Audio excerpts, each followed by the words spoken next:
Nagsimula kasi 'to nung panahon ng pandemya. Nung una, nanonood lang ako sa kanya, kasi meron akong, YouTube channel pero tungkol ito sa mga karera ng motor. Ngayon nung nagpandemya, nawala yung mga ano, mga activity ng mga rider, wala akong mai-vlog, nanonood ako ngayon sa kanya at dun ako parang na-hook up sa kanyang, ginagawa ng mga ano, mga paglabas-labas sa EDSA, namimigay ng Pagtulong. pagkain. Oo, pagtulong, na nung una akala ko talaga tunay at, akala ko talaga totoong Marcos kasi siyempre kapag lumabas ang isang tao at sinabi niya Marcos siya, 'di ba talagang ano ka, parang ay Legit. Marcos 'to, Legit, 'di oo. ba? Matindi Oh. 'to, Marcos 'to. Matindi, oo. Oo, Mabigat, ta's Marcos. lumalabas at tumutulong pa sa ating mga kababayan.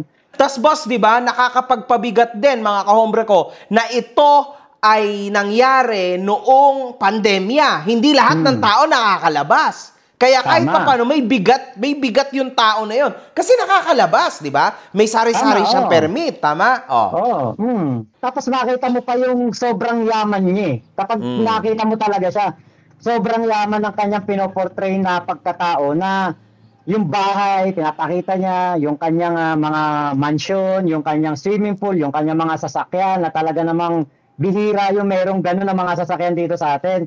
Tapos naghamon pa siya ng sunugan ng pera, eh, sino ba naman hindi maniniwala nun?